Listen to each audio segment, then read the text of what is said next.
Hare Krishna friends, hope you all are doing good. Very good morning to all of you. Before we start the Bhagavad Gita lesson for the day, let's say a short prayer to Lord Shri Krishna.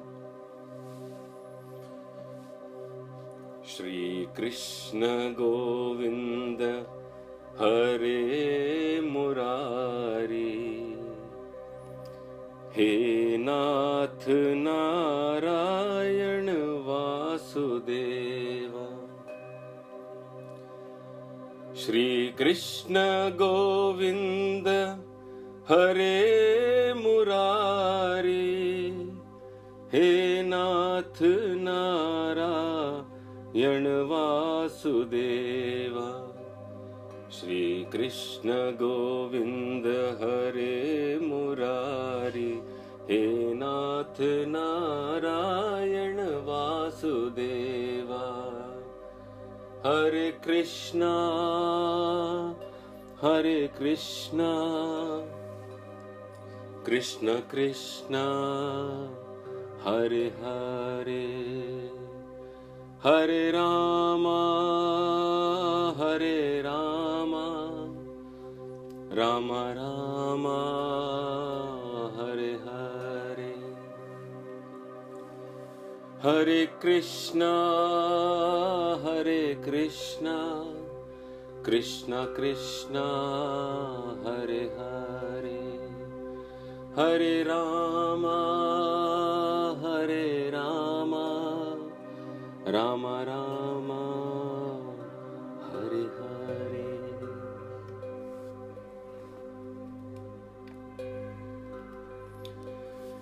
So friends, today we will be looking at a very important subject of the Bhagavad Gita, the lesson about the transmigration of the soul. So most of us would have heard of words like transmigration, reincarnation, life after death. Now these topics once which were hardly mentioned, but nowadays a lot of people speak about it, saying, is there a soul? Can the soul live outside the body? And we have some questions like what happens to the soul when the body dies. So well, many people have their own theories, but our ancient Vedic literatures have stated the facts about the transmigration of the soul.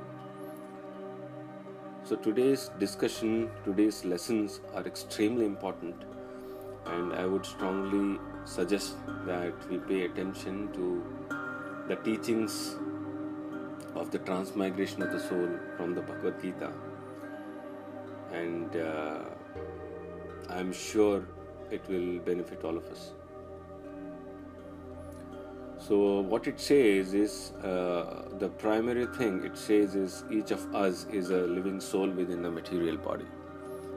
So we have learnt about it, I've shared with you earlier, and at every moment our bodies are changing. We have learned this in science also. Now we have the billions of cells that are building blocks of our bodies are continuously dying and being replaced by new cells, is what the science says. Now in this way, the body that each of us have, or rather had a few years ago, no longer exists. So our present body has replaced it. Now in one lifetime we actually have many different bodies. Right from the time we are born, we are baby, and then we become a toddler, then we attain the youth stage, then the adult stage, and so on. But we remain the same person. We do not change our identity as the body changes, because we are not the body.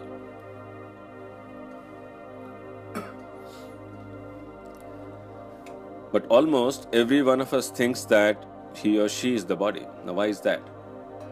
The Vedic literature explains that there is a spark of life within the body that animates it. This spark of life, the spiritual soul, is the real self, the real person. So when encased within, for example, say, a brown male body born in India, the self thinks I am an Indian. A white male body in America, the self thinks I am a white American. When in a black female body born in Europe, the self thinks I am a black European woman. And so on. Now this illusion in Sanskrit is called Maya, that which is not. The illusion is very strong. Right from the birth, everyone identifies himself with his body. So we definitely require education. Now we have to learn the science which comprehends not only the material body but also the soul within the body. Now, although such a science is not taught in any universities across the world, but it is taught in the Vedic literatures and especially in the Bhagavad Gita. The Bhagavad Gita explains the first concept of the Vedic science in this way. It says, as the embodied living soul continuously passes in this body from the boyhood to the youth to the old age, so does the same soul passes into another body at death. It is said in the Bhagavad Gita chapter 2 verse 13. So our bodies, it grows and changes because the living soul is present within the heart. It's the spark of the life, the soul that makes the body alive. But when the soul leaves the body, then all the physical activity ceases and the eternally living soul transmigrates to another body. And this experience is known as death. Now, in other words, even during the course of one lifetime, the eternally living soul is imperceptibly moving from body to body, and a death is simply to another body. It moves on, and a transmigration to a totally new body, it moves on. And for the deathless, changeless soul, there is no change. The Bhagavad Gita explains the transmigration with an analogy. It says, as a person puts on new garments, giving up the old ones, similarly the soul accepts a new material bodies, giving up the old ones and the useless ones. And this is mentioned in the Bhagavad Gita chapter 2 verse 22.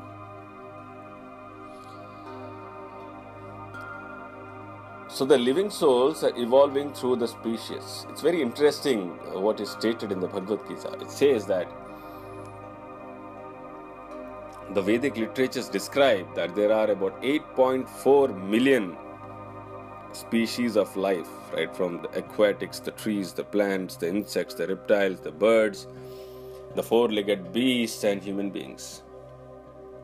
So the spirit soul transmigrates from one species to another species, which means right from a single cellular organisms, which is the amoeba, to the fish, to the trees, to the plants, to the insects, until he attains a human body. The human form of life has a specific significance, for only in this human form is the soul's consciousness developed enough to understand that the body is just his encagement and that there is a way to free himself from that engagement. Now let's examine how the spirit soul's consciousness evolves and how he manifests his consciousness in various bodies. So consciousness, as often used but rarely understood term, is actually the symptom of the spirit soul. Or in other words, consciousness is spiritual energy radiating from the soul. Now, just as the sunshine is the material energy, which is heat and light emanating from the sun, thus as the sun's heat and light pervades the entire solar system, so the consciousness radiating from the spiritual soul within the heart pervades the entire material body.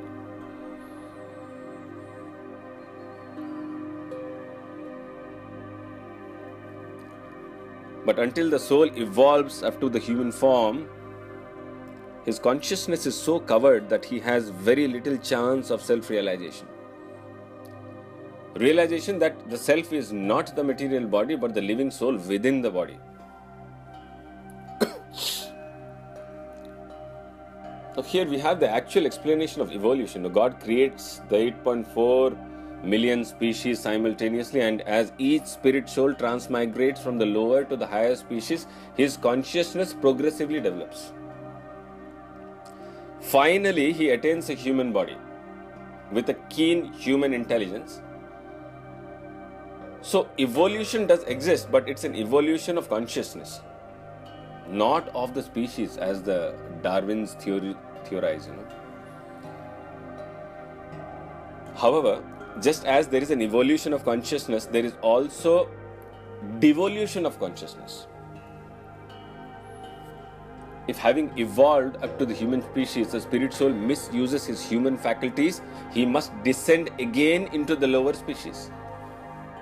I repeat, if having evolved up to the human species, a spirit soul misuses his human faculties, he must descend again into the lower species, although the soul in the human form of life still identifies with the body.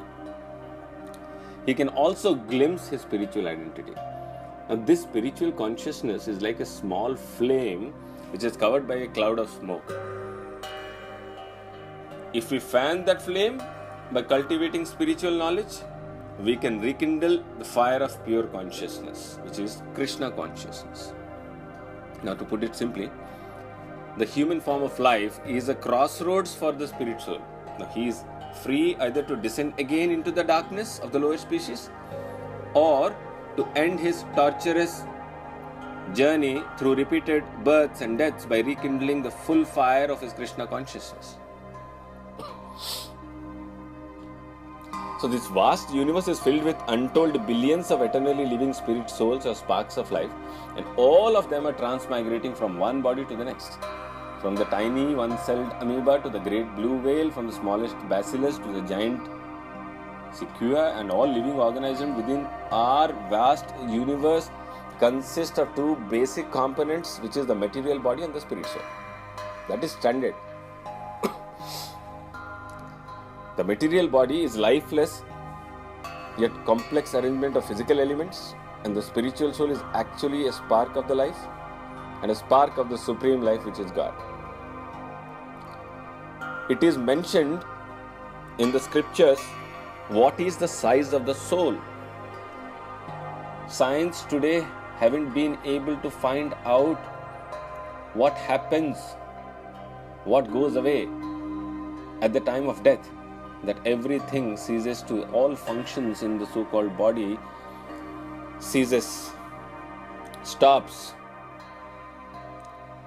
In our scripture it is mentioned the size of the soul.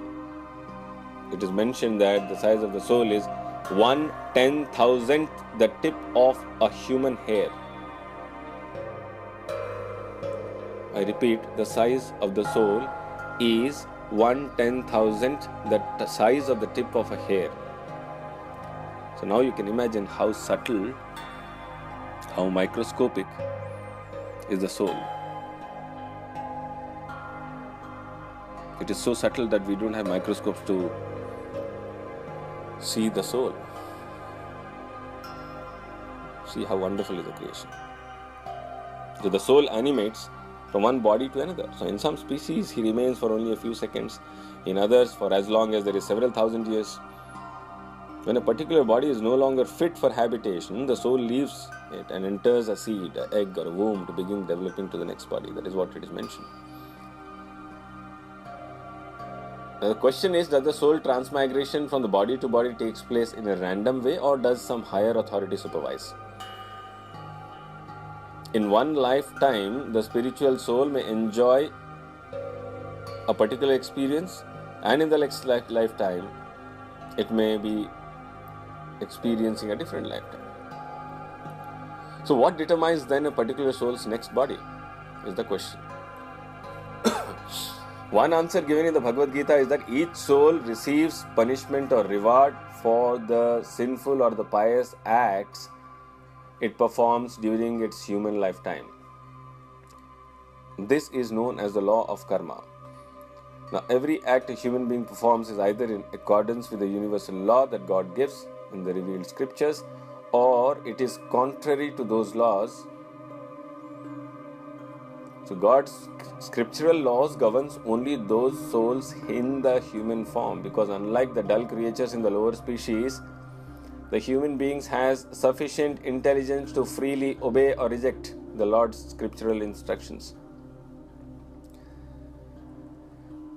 However, along with the freedom that comes, there comes accountability also. Now, thus, a sinful soul, one who breaks God's law, may be born either as an animal in the next life, or a pious soul may take his next birth as an aristocrat, and a self-realized soul may break free from the bonds of karma altogether and enter into the deathless spiritual world. So the Bhagavad Gita further explains that a living soul receives a particular kind of body according to his particular desires. Now, for example, if my heart is filled with animalistic desires, then although I now possess a human body, the next body will be an animal body for sure. So we may think of the body either as the soul's vehicle for expressing the material desires, or as the end result of good or bad acts the soul performed in his last human birth. Now, both concepts are correct. But in either case, we see that there must be a witness and a controller who fulfills the particular desires of each spiritual soul, and who rewards or punishes each soul as he deserves. Now, the witness, controller, and the judge is the SuperSoul. Now, the question is, in the human body, the soul, can we discover the SuperSoul? Who is this SuperSoul? So, the Bhagavad Gita says, besides the atomic spiritual soul in this body, there is another enjoyer, a transcendental enjoyer, who is the Lord. He is the supreme proprietor, overseer, and permitter, and he is known as the SuperSoul. That is what the Bhagavad Gita chapter 13 verse 23 says. Now, in other words, within each body there are two souls. The atomic soul, which is the individual spark of life, which is called the Jivatma, and the SuperSoul, the supreme source of all life, called the Paramatma. So the atomic soul and the superior soul reside together within the heart of each and every body throughout the universe, and at the time of death, the SuperSoul accompanies the atomic soul to his next body. But the SuperSoul is not an ordinary living entity. Now, only by the SuperSoul's arrangement that each atomic soul receives his body, only by the SuperSoul's sanction can the atomic soul fulfill his desires for happiness. And only by the SuperSoul's grace can the atomic soul think, feel, and act. So the SuperSoul is the personal expansion of Lord Shri Krishna, whereas the atomic souls are the expansion of Krishna's spiritual energy. The SuperSoul is an expansion of Krishna himself. So the atomic soul dwells within the material body, and it suffers and enjoys the various pains and pleasures arising from the particular body. But the SuperSoul, although fully aware of these pains and pleasures, is aloof from them, is separate from them. And because it is aloof from the changing body, the SuperSoul always stays in the same situation. Transcendence par excellence. Now, whether he accompanies the atomic soul within his insect body, his dog body, or his human body. Now, when we hear that the SuperSoul is present along with the atomic soul in each body, we should not assume that there must be many millions of SuperSouls. There are unlimited number of atomic souls, but there is only one SuperSoul. I repeat, there are unlimited number of atomic souls, Jivatmas, but there is only one SuperSoul, which is the Paramatma. And that Paramatma is common along with all Jivatmas, residing in the core, residing in the heart. There are unlimited number of atomic souls, but there is only one SuperSoul, it is stated. So the Bhagavad Gita explains, although the SuperSoul appears to be divided, he is never divided. he is situated as one. It is said he is situated as one. In Bhagavad Gita chapter 13 verse 17 we read that. So a good analogy is the sun with its reflections. There is one sun in the sky, but if we replace thousands of water pots on the ground, I repeat, a good analogy is that sun with its reflections. Now there is one sun in the sky, but if we place thousands of water pots on the ground, the sun will at once appear within each water pot.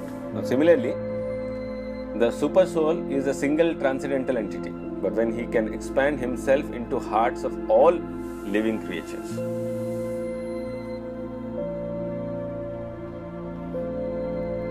So as the constant companion of each atomic soul, the SuperSoul fulfills the desires and awards the particular material bodies of every living entity. And he accompanies them on the course of birth, old age, disease and death, life after life.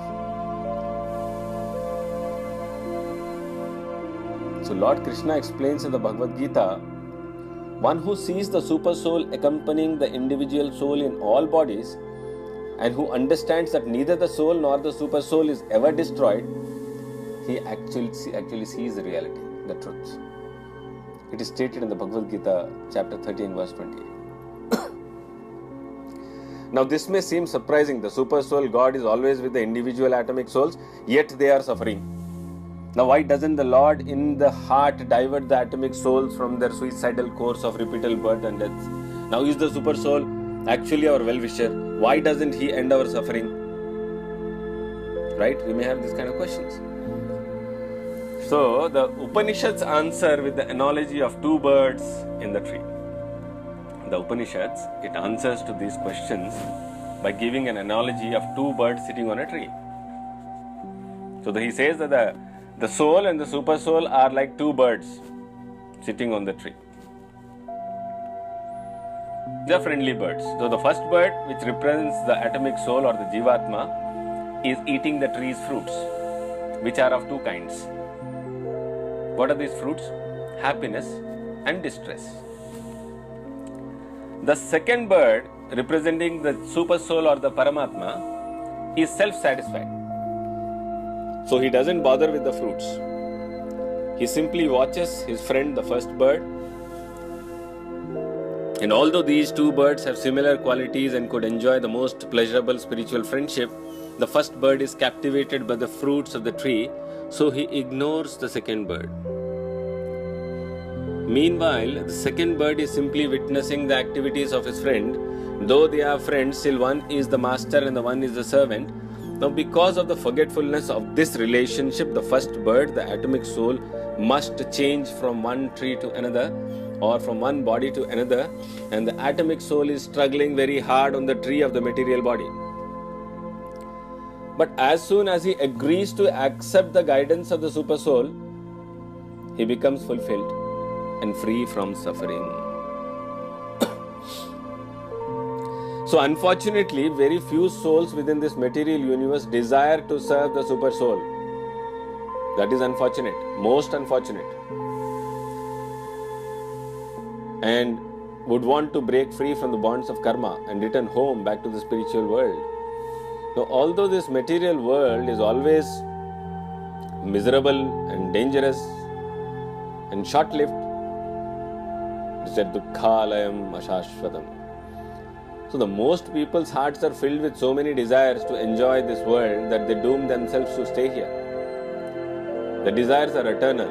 It is mentioned eternal, sanatana, endless desires. Endless desires, endless life forms, endless births. The cycle continues, 8.4 million life forms. So everyone has this freedom as a SuperSoul within the heart. Perceiving each spiritual soul's desires helps him to try to enjoy this material world as he wishes, tathastu, birth after birth, tathastu. So be it, it says.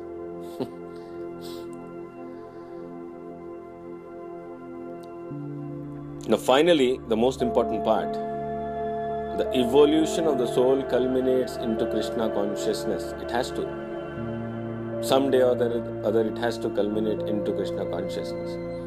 As we can clearly see that the SuperSoul is our dearest friend And since the SuperSoul is but an expansion of Lord Krishna, that means Krishna is our dearest friend.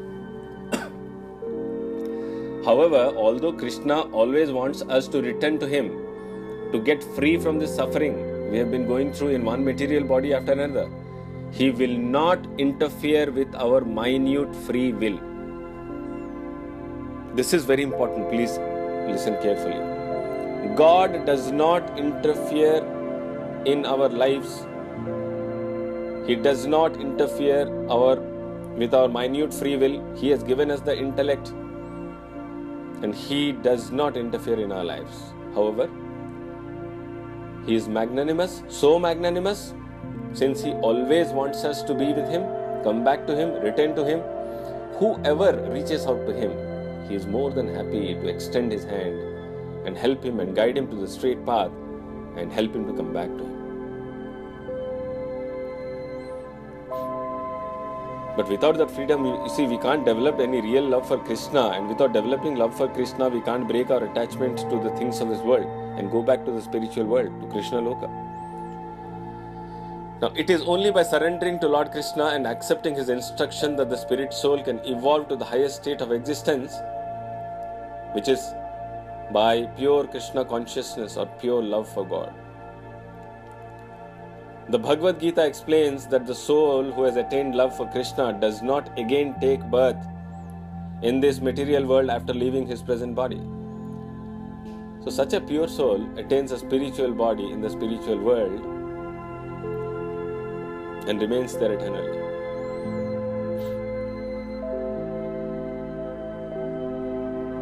So covered by illusion, we have been desiring and obtaining body after body in this miserable material world. Now, if we awaken our spiritual desires, our love for Krishna, He will certainly award us with an eternal spiritual body in the spiritual world. The spiritual world has none of the disappointment like we have here: despair, fear, pain, plagues of the world. Now, that's because in the spiritual world, every soul is engaged in his eternal natural activity. Natural activity is to render loving devotional service to Lord Krishna. No need to serve, no need to do useless service like what we all are doing here. All these are useless service, any service. The objective of this life is to serve, and everybody is serving in some form or the other. As a teacher, as an executive, as an engineer, as a doctor, no matter what we do, we still are serving. We are serving one another. This is not eternal. I am saying service to mankind is service to God. It is said, so then why this service is useless? No, it is not useless, but it is not eternal. It is useless and eternal both. Right? We are serving not selflessly. We are serving for a material gain. Right? So unlike the so-called loving relationship of this material world, which are merely shadows or relationships, our loving relationship with Krishna in the spiritual world is our original eternal relationship. And it is the only real satisfaction and solace for the soul. So, having now attained a human body, I want to end here. Having now attained a human body, we should now all take up the process, therefore, of developing our love for Krishna as our most important task. We should continue to do all our activities in whatever role we are, as it is staying in the path of dharma. Yet, be aware of this fact and develop our love for Krishna and reach the pinnacle of evolution within this lifetime and not get back again and again to 8.4 million lifetimes. So my prayers to myself and to all of you also that we gain this understanding and develop a love for Krishna and be free from these material clutches. I hope all of you have understood this very, very important lesson from Bhagavad Gita. I would suggest that though this is a long verse that we have understood, I would suggest that please take some quiet time where you can re-listen again, reflect again, understand how important is this human birth, and why therefore we should not waste this human birth after traveling 8.4 million life forms and reached here. We cannot be foolish to just let go this human birth. So friends, thank you very much for your patience, and if you have any clarifications, any doubts, please write to me. My email ID is umeshfil@yahoo.com, umeshfil@yahoo.com. All of you have a wonderful day, and I will catch up with you all later during the day. Bye-bye. Hare Krishna.